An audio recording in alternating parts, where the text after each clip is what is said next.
রহিম। অধ্যকার এই বিদায়ী সংবর্ধনা অনুষ্ঠানে উপস্থিত আমার সকল সহকর্মীবৃন্দ, আসসালামু আলাইকুম।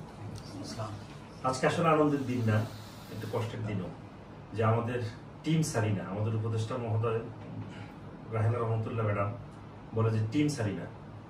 আমিও তার সাথে একমত হয়ে বলতেছি, টিম সারিনা থেকে 2 জন সদস্য চলে যাচ্ছে। আসলে আমি সবসময় বলি যে আমি দুঃসময় সাথে থাকতে চাই, প্রত্যেকের দুঃসময় সাথে থাকতে চাই। সুসময় আসলে আমাকে মনে রাখতে হবে না, দুঃসময় আপনারা আমাকে মনে রাখবেন। এবং আমাদের যে 2 জন সহকর্মী আমাদেরকে ছেড়ে যাচ্ছে, হয়তো বা ওনারা সুসময়ের কোনো সুযোগ পেয়েছে, সেজন্য আমি অভিনন্দন। ওনারা নতুন প্রতিষ্ঠানে যাবে, নতুন জায়গায় যাবে, ওরা যাতে ভালো করতে পারে, যে প্রত্যাশা নিয়ে যাচ্ছে সেই প্রত্যাশা যেন তাদের জীবনে বাস্তবায়িত হয়, এটা হচ্ছে আমার চাওয়া। আমাদের এখানে অনেকে আছেন দুঃসময়ে, আমি ম্যাক্সিমামকে দুঃসময়ে টেক ওভার করেছি এবং সুসময়ে 2-1 জন ছেড়েও চলে গিয়েছিলেন, আবার আমি ব্যাকও করিয়েছি। এটা যে কন্টিনিউয়াস প্রসেস থাকবে তা কিন্তু নাও হইতে পারে। বাট যদি ব্যক্তিগত জীবনে, পারিবারিক জীবনে কেউ যদি দুঃসময়ে পড়ে যান, অন্তত একবার আমাকে নক করবেন, সুযোগ থাকলে কিছু করবো। আমার সবচেয়ে পুরানো একজন বিশ্বস্ত স্টাফ, আমি তাকে কোনো কথা বলেছি সে করেনি এবং আমার মনে আসে না। আমি বলেছি এটা হতে হবে, সেটা করেছে। মহিউদ্দিন সাহেবটাকে বলেছিল যে দুঃসময় তাকে আমরা পেয়েছি, সত্যি আমরা একটা ফালতু আমরা অপরাধ না করেও একটা মামলা জড়াই গিয়েছিলাম এবং সেই মামলা থেকে আমি সাক্ষাৎকে প্রথম দিনে বলেছি যে তোমাকে এখান থেকে বের করে আনা আমার দায়িত্ব। তুমি তোমার ফ্যামিলিকে বোঝাও তুমি কোনো অপরাধ করোনি এবং তোমার কোম্পানি কোনো অপরাধ করেনি, অতএব তুমি মুক্তি পাবে। এবং আমরা অনেক অল্প সময়ের মধ্যেই সেই ফালতু একটা মামলা থেকে আমরা বের হতে পেরেছি এবং সাক্ষাৎকে আমরা মুক্ত করে এনেছি। সাক্ষাতের কাছে আমি কৃতজ্ঞ। সাক্ষাৎ ওই দিন পেশাগত দায়িত্ব পালন করতে গিয়েই সে মামলাটা করেছে। আমার অর্ডার ছিল যে তুমি ওখানে যাও, দেখো, তার কোনো দোষ ছিল না। তো তারপরেও যদি সে এই মামলার কারণে কোথাও যদি সামাজিকভাবে হেয় হয়ে থাকে, যদি তার সম্মান হানি হয়, আমি তার কাছে কোম্পানির পক্ষ থেকে অ্যাপোলজি ফিল করছি। আমি তার কাছে কোম্পানির পক্ষ থেকে ক্ষমা প্রার্থী যে তুমি তো আসলে অপরাধ করোনি, তুমি কোম্পানির জন্য অপরাধী হয়েছ। যদি আল্লাহ তোমাকে ন্যায় বিচারের মাধ্যমে তোমাকে ওই অপরাধ থেকে মুক্তি দান করেছে, তোমার কোনো মনে যদি কষ্ট থাকে তুমি ক্ষমা করে দিও কোম্পানিকে। তো সাক্ষাৎ আসলে কাঁচা মাটি এসেছিল আমার কাছে, একদম কাদা মাটি আসছিল। আমি তাকে ব্রিজ তৈরি করে দিয়েছি, আমি শিখিয়েছি। আমি খুব ভালো ইঞ্জিনিয়ারিং বুঝি, এটা আমি কখনো বলবো না, কারণ আমি ইঞ্জিনিয়ার না। বাট আমি কনস্ট্রাকশন ম্যানেজমেন্টে পড়াশোনা করতে গিয়ে কিছু ইঞ্জিনিয়ারিং টিম শিখেছি। আমার একটা সুবিধা হচ্ছে আমি মনে রাখতে পারি আল্লাহর মধ্যে।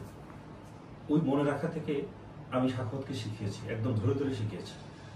সাক্ষাৎ সত্যি বলেছি, একটু বাড়াই বলেনি যে স্যার স্পট ডিসিশন যেগুলিতে অনেক পিএইচডি হোল্ডার ছিল বেশি।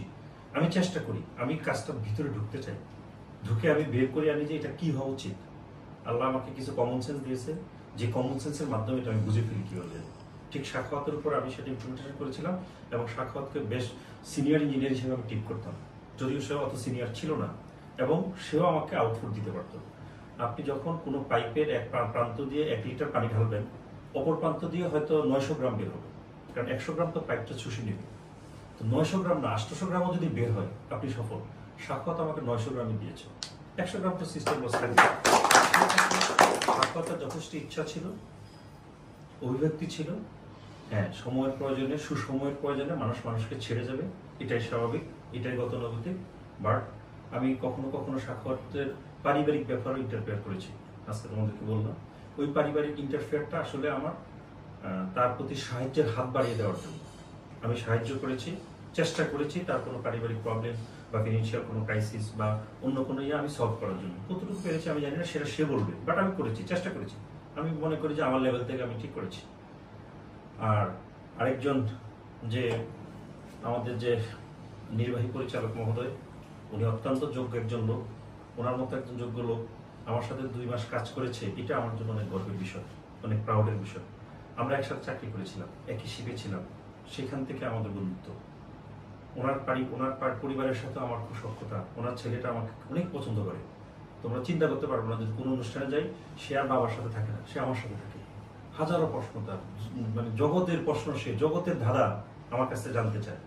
এটা নিশ্চয়ই হয়েছে, একদিনে হয়নি, অথবা সে আমাকে অনেক পছন্দ করে বা এমন কিছু খুঁজে পায়, তার সান্ত্বনার বাণী খুঁজে পায়, সেজন্য আমার ভাবিও আলহামদুলিল্লাহ অনেক ভালো মহিলা, খুব মিশুক, আমাকে অত্যন্ত রেসপেক্ট করে এবং আমিও ওনাকে রেসপেক্ট করি।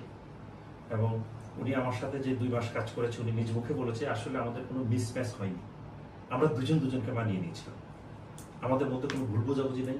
আপনারা কেউ মনে করবেন না যে স্যার আসলো, স্যার কেন চলে যাচ্ছে, নিশ্চয়ই টপ ম্যানেজমেন্টের সাথে কোনো ঝামেলা হয়েছে বিদায় এখন সবার সামনে হাসি হাসি ভুল করতেছে। Not like this. আপনার স্যার সেদিন আমাকে বলেছিল যে চেয়ারম্যান সাহেব আমি যাবো ঠিকই, কিন্তু আমি তো আমার ভিজিটিং কার্ড জমা দিয়ে যাবো না। তার মানে উনি কতটুকু পছন্দ করেছে আমাকে অথবা আমার কোম্পানি। উনি বলছে ভিজিটিং কার্ড আমার থাকবে, আমি তো সারিনার একজন লোক। আজকে আবার উনি সবার সামনে বললো যদি সামনের গ্যাদারিংয়ে আমাকে রাখে আমি আনন্দ চিত্তে আমি এখানে এসে যোগদান করব। আমি সবার সামনে বলে দিতে চাই আমার সকল প্রোগ্রামে উনি ইনভাইটেড, ইনভাইট দেওয়ার প্রয়োজন নাই। উনি যদি কারো কাছ থেকে খবরও পায় উনি ভেবে নেবে যে আমার তো ইনভাইট চলছে, বলে না দোয়া করবেন, আমি বলি দোয়া চলছে, দোয়া চলছে। তার মানে ওনার ইনভাইটেশন চলছে। কোম্পানি একদিন আসলে বড় হবে, আমার অনেকগুলি স্বপ্ন আছে। উনি একটা কথাও নিজ থেকে বলেননি, সবগুলি আমারই কথা। ওনার সাথে আমার যে কথাবার্তা হইতো, আমি স্বপ্ন দেখি, ঘুমাই না, জেগে জেগে স্বপ্ন দেখতে হয়, জেগে স্বপ্ন কখনো ঘুমাই দেখতে হয় না। যে স্বপ্ন ঘুমের মধ্যে থাকে সেটা কখনো বাস্তবায়ন হয় না, কারণ সেটার মধ্যে তোমার কোনো কর্তৃত্ব নাই। স্বপ্ন দেখতে হবে জেগে, আমি জেগে স্বপ্ন দেখি, সেই স্বপ্নগুলি বাস্তবায়ন করতে চাই। বিজনেস ডেভেলপমেন্ট আসলে একটা বড় ইস্যু। এই যারা বিজনেস ডেভেলপমেন্টে কাজ করে এদের কাজ দেখা যায়। অনেকে হয়তো মনে করতো যে উনি কি করে এখানে, কেন আসছে, এত সিনিয়র লোক এখানে কি দরকার, কি দরকার সেটা আমি জানি আর উনি জানি, আসলে আর জানে না। আর সবাই যদি সবকিছু জানে তাহলে বস কি জন্য থাকবে? সবাই সবকিছু জানার প্রয়োজনও নাই, সবাই সবকিছু জানার প্রয়োজনও নাই। তো উনি ছিল, উনি আছেন, উনি থাকবেন আমাদের সাথে। আমরা ওনাকে আসলে বিদায় দিচ্ছি না, সাময়িক জাস্ট হয়তো কিছু অফিস থেকে এক্সকিউজ দিচ্ছি আর কি। মানে উনি অফিস করছেন না এখানে, অন্য জায়গায় অফিস করছেন। তারপরে স্যাটারডে তো উনি ছুটি আছে আমি জানি, উনি মাঝে মাঝে অবশ্যই আসবেন এবং আমি ডাকলে তো আসবেনই। প্লাস ওনারও কোনো দরকার হলে বা উনি যদি আমাকে উইলিংলি হেল্প করতে চায় আমি ওনাদের উইলিংলি হেল্পটা নিব ইনশাআল্লাহ। আর কোম্পানিতে আমি কিছু রুলস করতে চাচ্ছি। আসলে এখানে দুর্বলের কোনো ঠাঁই হবে না। তুমি দুর্বল ছিলা কিন্তু তুমি সারা জীবন থাকবা, এই চিন্তা ভুলে যেতে হবে, তোমাকে মডিফাই হতে হবে। আমি যে ইডি মহোদয় সহ আমরা দুজন ডিসিশন নিয়েছি যে আমরা কিছু ভালো ইঞ্জিনিয়ার আনতে চাই। যেহেতু আমাদের প্রোডাক্ট হলো কি, আমার প্রোডাকশন হচ্ছে বাড়ি বানানো। প্রোডাকশন বাড়ি বানানো হলে আমার ভালো কারিগর লাগবে না? তো ভালো কারিগরটা আমি বানাইতে চাই। সেজন্য আমরা সরকারি পলিটেকনিকগুলি 10টা পলিটেকনিক সিলেক্ট করে আমরা ইন্টার্নশিপ চালু করা যায় কিনা। আমরা চাইলে যে হবে এটা আসলে ঠিক না, আমরা চাচ্ছি যদি হয়, আর না হলে কি করার আছে। যদি আমরা এরকম ইন্টার্নশিপ করি, আমরা যদি সেখান থেকে 2টা 4টা 6টা ছেলেকে ধরে রাখতে পারি, এদেরকে যদি আমরা ওই যে আবার কাঁচা মাটি থেকে ইট বানাতে পারি, আশা করা যায় কোম্পানি অনেক হয়ে যাবে। একজন ইঞ্জিনিয়ার ছোট্ট একটা ডিসিশনের জন্য কোম্পানি অনেক লস করে ফেলে, আবার ছোট্ট একটা ডিসিশনের জন্য অনেক গেইন করে ফেলে। আমি শুধু গেইন করতে চাই না, আমি আমার ক্লায়েন্টের যে ক্ষুদ্র ক্ষুদ্র জমানো টাকা দিয়ে সে একটা ফ্ল্যাট কিনে এটার 100% সঠিক নিশ্চয়তা দিতে চাই যে আপনি সঠিক জায়গায় সঠিক জিনিস কিনেছেন, আপনাকে ঠকানো হয় নাই। আমি একটা ফ্ল্যাট হস্তান্তর করবো, আমার ওখান থেকে যে রং করেছি রংটা ঝরে পড়তেছে, এটা কেন হবে, এটা কিভাবে রেকটিফাই করা যায়, কেন টাইল ছুটে পড়বে, কেন টাইলসের ফিনিশিং আসবে না, সে তো ভাই মাগনা নিচ্ছে না আমার কাছ থেকে। এগুলি কে নিশ্চয়তা প্রদান করবে, এগুলি সঠিকভাবে হচ্ছে কিনা একজন ইঞ্জিনিয়ার নিশ্চয়তা প্রদান করবে। তাহলে সেই ইঞ্জিনিয়ারকে হাই ক্যালিবার হতে হবে, ইঞ্জিনিয়ারকে পরিশ্রমী হতে হবে। হ্যাঁ, পরিশ্রম অনুযায়ী আমি যদি দেখি যে আমি ওদেরকে অনারিয়াম সেবা দিতে পারছি না, আমি অবশ্যই তার সাথে শেয়ার করবো এবং বলবো যে ভাই হয়তো তোমার কম হয়ে যাচ্ছে, ঠিক আছে নেক্সট টাইম আমি কি বাড়াতে পারি কিনা, অথবা যোগ উপযোগী দেওয়া যায় কিনা সেটা আমরা চেষ্টা করবো। কিন্তু কোয়ালিটি কন্ট্রোলে আমরা কোনো রকমে ইয়ে করবো না। সাইনা কনস্ট্রাকশন এখন যে স্টেজে আছে, এখন টেক অফ পজিশনে আছে। প্লেন যখন টেক অফ পজিশনে থাকে তখন কিন্তু গ্যাংওয়ের সাথে আর কোনো সংযোগ থাকে না। তো টেক অফ পজিশন থেকে যখন টেক ওভার করে ফেলবে, প্লেন যখন উপরে উঠে যাবে তখন তো সে স্ট্যাবিলিটিতে চলে আসলো। তো এই স্ট্যাবিলিটিতে আসার জন্য আমরা এখন চেষ্টা করতেছি, কারণ আমরা এখন আর ওই যে রানওয়েতে নাই, রানওয়ে শেষ হয়ে শেষ এখন টেক ওভার করবে। এখন এখানে কোয়ালিটি ছাড়া কোনো বিকল্প নেই। তোমরা যারা আমার পুরনো ইঞ্জিনিয়ার আছো, আমি টিমের কাউকে হারাতে চাই না, বাট দুর্বলতা থাকলে তো হারাতেই হবে। সাক্ষাৎ চলে যাচ্ছে, একজন চলে যাচ্ছে, আমি 2জন ইঞ্জিনিয়ার নিয়োগ দিতে চাচ্ছি, ফিনিশিং ইঞ্জিনিয়ার, এবং খুব কোয়ালিফাইড ইঞ্জিনিয়ার নিব ইনশাআল্লাহ ইন্টারভিউর মাধ্যমে। তাহলে এখন যখন 2জন চলে আসবে, যদি দেখি যে লোক বেশি হয়ে গেছে, তাহলে একজন ছাঁটাই হবে অটোমেটিক। তো একজন ছাঁটাই হলে কি কে ছাঁটাই হবে?